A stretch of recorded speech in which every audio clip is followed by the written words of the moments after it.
नमस्कार साथियों, प्रेम की बात और फैक्ट्स में आप सभी का स्वागत है। उम्मीद करता हूं आप सभी बेहतर होंगे। दोस्तों, पिछले कुछ समय से सुप्रीम कोर्ट के माध्यम से जिस तरह के फैसले आ रहे हैं, जिस तरह से क्रियाकलाप हो रहे हैं, वो लगातार उस पर चर्चा भी कर रहे हैं। पिछले ही वीडियो में जिस प्रकार से सुप्रीम कोर्ट ने वजाहत खान को लेकर टिप्पणी की थी, उसके बारे में भी हमने चर्चा की। आज जिस प्रकार से chief justice of India B.R. Gavai साहब लगातार ये बयान दे रहे हैं कि संविधान सर्वोपरि है, और कुछ लोग ये कह रहे हैं कि संसद सर्वोपरि है। उनका इशारा इस देश के उपराष्ट्रपति जगदीप धनखड़ साहब की ओर है, और उनके बयानों से एक बात तो स्पष्ट हो जा रही है कि उनको ऐसा महसूस हो रहा है कि कहीं ना कहीं वो इस बार सरकार से टकराव की स्थिति पैदा करने के मूड में। उनके बयान तो इसी ओर इशारा करते हैं।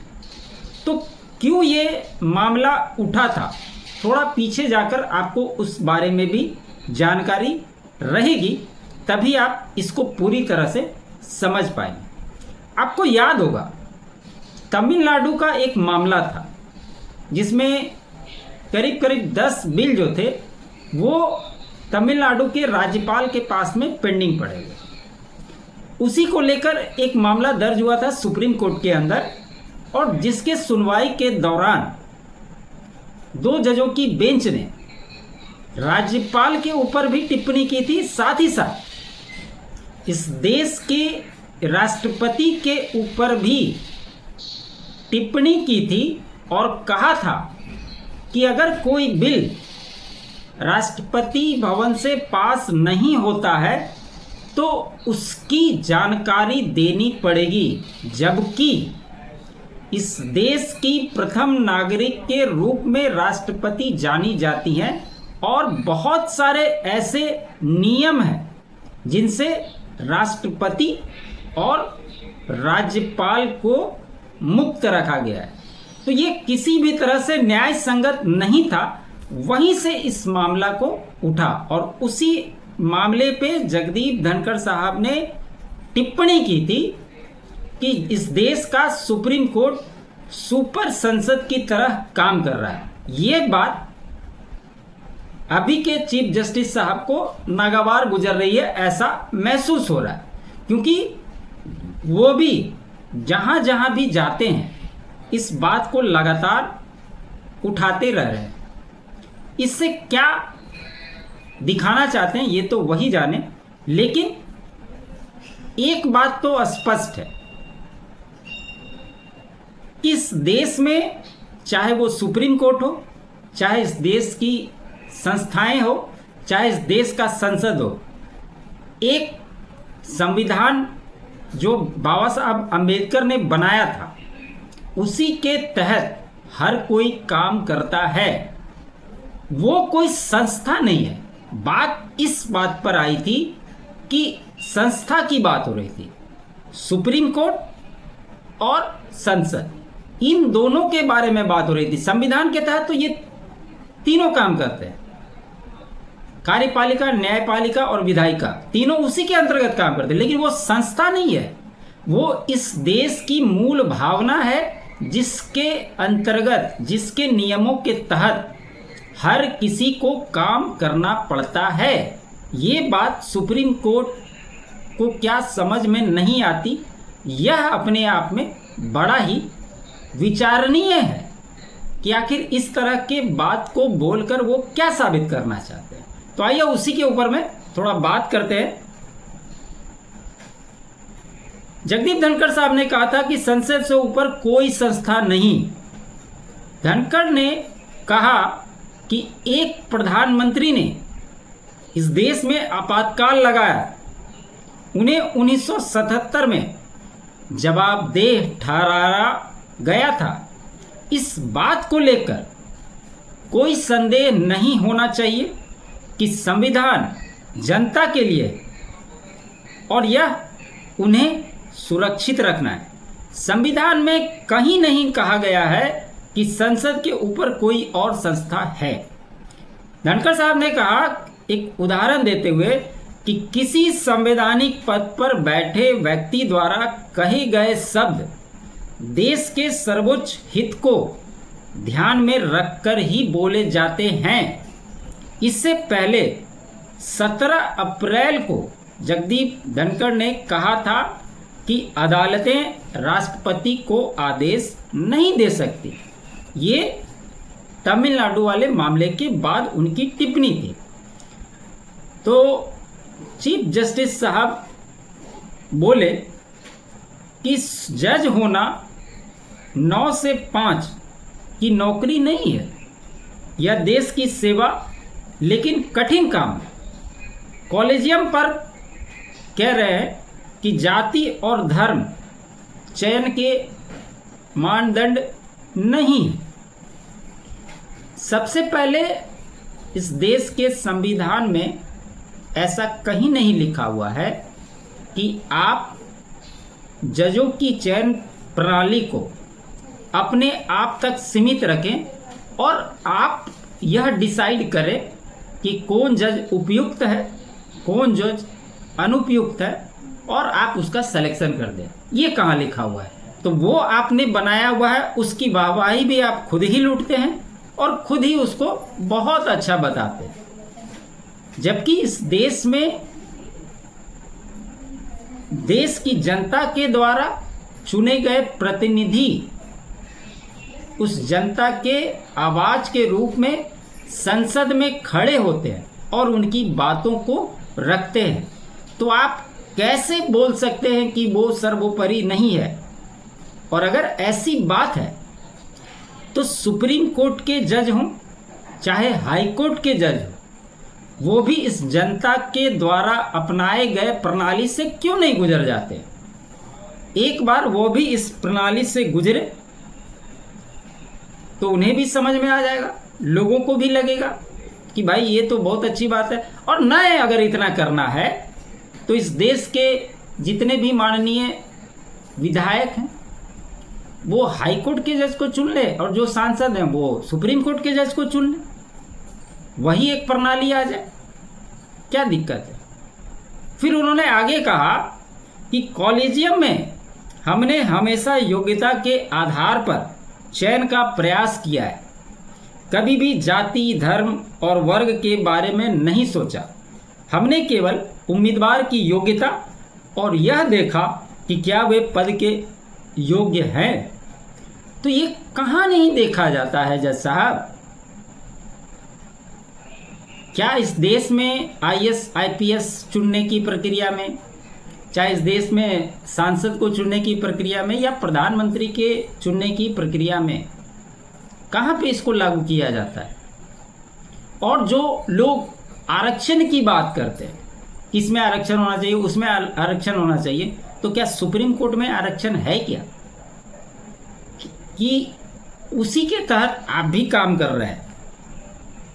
और आप ही के कॉलेजियम सिस्टम के द्वारा चुने गए एक जज थे यशवंत वर्मा, जिनके यहाँ नोटों से भरे हुए बैग मिले थे और आपने क्या किया यह भी जनता जानना चाहती है। इस पर भी थोड़ा बोलिए तो लोगों को अच्छा लगेगा। आगे फिर बोलते हैं कि संसद नहीं, संविधान सबसे ऊपर। जैसा कि मैंने पहले कहा कि संविधान इस देश की मूल भावना है, जिसके तहत संसद हो, सुप्रीम कोर्ट हो, चाहे अन्य कोई भी लोग हो, उस कानून के ऊपर नहीं जा सकते। इसके अलावा वो कहते हैं कि लोकतंत्र के तीनों हिस्से इसके अधीन, संसद के पास संशोधन की शक्ति लेकिन मूल ढांचा नहीं बदल सकती। मूल ढांचा कैसे नहीं बदल सकती, ये बात किस प्रकार से जज साहब कहते हैं, यह बहुत आश्चर्य की बात है। क्योंकि ये उदाहरण देते हैं 1973 में एक केस था केशवानंद भारती के मामले में, केरल के एक जमीन को लेकर। इसमें आर्टिकल 26 की अवहेलना हुई थी, उसका उदाहरण देते। लेकिन उन्हें यह भी बताना चाहिए था कि 1975 में जब आपातकाल लगता है और 42वां संशोधन किया जाता है बिना संसद के बैठे हुए, बिना अनुमति के, उस समय क्या संविधान की अवहेलना नहीं हुई थी?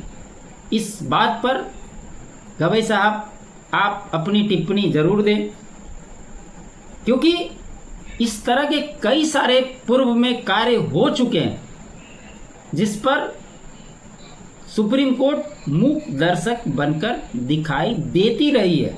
भारत के मुख्य न्यायाधीश BR गवई ने बुधवार को, ये गए हुए थे अपने पैतृक गांव, उन्होंने कहा कि भारत का संविधान सबसे ऊपर है। हमारे लोकतंत्र के तीनों अंग, न्यायपालिका, कार्यपालिका और विधायिका, संविधान के अधीन काम करते हैं। इसके आगे बढ़ते हुए उन्होंने कहा कि कुछ लोग कहते हैं कि संसद सर्वोच्च है, लेकिन मेरी राय में संविधान सर्वोपरि है। ये आप कितनी बार बोलेंगे कि संविधान सर्वोपरि? संविधान कोई संस्था नहीं है, सुप्रीम कोर्ट संस्था है, संसद संस्था है, और संसद में जितने प्रतिनिधि चुन के आते हैं वो जनता को रिप्रेजेंट करते हैं, तो संसद ही सर्वोपरि है। यह बात आपको मानना पड़ेगा। सुप्रीम कोर्ट के 52वें CJI के रूप में शपथ लेने वाले justice Gavai home town Amravati में अपने अभिनंदन समारोह में बोल रहे थे। चीफ जस्टिस साहब ने कहा कि संसद के पास संशोधन करने की शक्ति है, लेकिन यह संविधान के मूल ढांचे को नहीं बदल सकती है। ऐसा नहीं है, और पूर्व में ऐसे कई उदाहरण हैं जो हो चुके हैं। अब आगे बढ़ते हुए वो कहते हैं कि लोग क्या कहेंगे, हमारे फैसलों पर इसका असर नहीं होना चाहिए। चीफ जस्टिस गवई ने कहा कि एक जज को हमेशा याद रखना चाहिए कि हमारा एक कर्तव्य है और हम नागरिकों के अधिकारों और संवैधानिक मूल्यों और सिद्धांतों के संरक्षक हैं। हमारे पास केवल शक्ति नहीं है, बल्कि हम पर एक कर्तव्य भी डाला जाता है।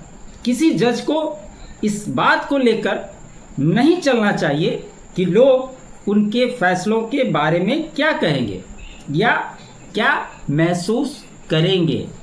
इसके आगे वो बोलते हैं, हमें स्वतंत्र रूप से सोचना होगा, लोग क्या कहेंगे यह हमारी फैसले लेने की प्रक्रिया का हिस्सा नहीं बन सकता। कैसे नहीं बन सकता है जज साहब? आप अभी ही वजाहत खान के मामले में वो जिस प्रकार से टिप्पणी कर रहा था, जब उसकी ट्रोलिंग होती है तब बंगाल की पुलिस एक्शन में आती है, सुप्रीम कोर्ट में मामला दर्ज होता है और सारे अलग अलग राज्यों के जो उसके ऊपर FIR दर्ज हुए थे उसको क्लब करने के लिए किया, आप उस पर उसके गिरफ्तारी पर रोक लगा देते हैं। लेकिन जब नुपुर शर्मा का मामला आया था तो आप यही कह रहे थे कि आप देश में आग लगाने का काम कर रहे थे। फिर उस समय मूल भावना की बात कैसे आई थी? इसलिए मैंने कहा कि ऐसा लग रहा है कि सुप्रीम कोर्ट जो है संविधान की तरह नहीं, जब जिस तरह के केस उनके पास आते हैं तो वो सरिया की तरह काम कर रहा है। और जो राहुल गांधी बार बार कहते हैं ना कि हम देश में विपक्ष की भूमिका निभा रहे हैं, तो सुप्रीम कोर्ट भी हम विपक्ष की भूमिका निभा रहे हैं, तो ऐसा लग रहा है गवई साहब के बयान से कि उन्हें राहुल गांधी की बातें जच गई है और अब सुप्रीम कोर्ट विपक्ष की भूमिका में उतर गया है। और इसी तरह से ये मामला आगे बढ़ता जा रहा है। एक चीज और हुई, RSS के महासचिव दत्तात्रेय होसबोले ने ये मांग की कि जो संविधान के अंतर्गत सेकुलर और सोशलिस्ट शब्द जब जोड़े गए थे 1975 में, इस पर आप देख रहे होंगे कि कांग्रेस एकदम पूरी तरह से उछल रही है और लगातार ये बयान आ रहे हैं कि हमने कहा था ना कि बीजेपी वाला बदल देगा संविधान को। ये डाला किसने था, यह भी राहुल गांधी को पता होना चाहिए, क्योंकि जो लोग पर्ची पे बोलते हैं ना उनको पता नहीं चलता। उनको जो पर्ची मिल जाता है बस पढ़ देना, और उसके पीछे पीछे जितने भी चेले चपाटे हैं उनके पीछे लग जाते हैं। आप सोशल मीडिया में उठा करके देख लीजिए कितने बयान भरे पड़े हुए हैं। आरएसएस महासचिव दत्तात्रेय होसबोले ने कहा कि बाबा साहब अम्बेडकर ने जो संविधान बनाया उनकी प्रस्तावना में ये शब्द कभी नहीं थे। इमरजेंसी के दौरान जब मौलिक अधिकार निलंबित किए गए, संसद काम नहीं कर रही थी, न्यायपालिका भी पंगु हो गई थी, तब ये शब्द जोड़े गए। दत्तात्रेय होसबोले ने कहा कि उस मुद्दे पर बाद में चर्चा हुई, लेकिन प्रस्तावना से उन्हें हटाने का कोई प्रयास नहीं किया गया। होसबोले ने कहा इसलिए उन्हें प्रस्तावना में रहना चाहिए या नहीं, इस पर विचार किया जाना चाहिए। यही और ये बिल्कुल सच्चाई है कि जो गलत तरीके से कांग्रेस के शासनकाल में किया गया कार्य उसको बिल्कुल हटाना ही चाहिए। और ये लोग जो गोली देते रहते हैं ना, इससे थोड़ा दूर रहे तो ज़्यादा बेहतर है। ये लोग आरक्षण की बात करते हैं तो इनका ध्यान जामिया मिलिया इस्लामिया में नहीं जाता। क्यों, वहाँ आरक्षण क्यों नहीं लागू? अलीगढ़ मुस्लिम यूनिवर्सिटी में क्यों नहीं जाता? और जब सुप्रीम कोर्ट डिफ्रेंसिएशन की बात करती है, जब वो सुमटो लेता है मणिपुर के लिए, तो जो बंगाल में हो रहा था क्या वो सुप्रीम कोर्ट को नहीं दिखता? इस पर भी गवई साहब थोड़ा सा अपना ध्यान आकृष्ट करें और लोगों को बताएं कि इसके बारे में आपकी क्या राय है।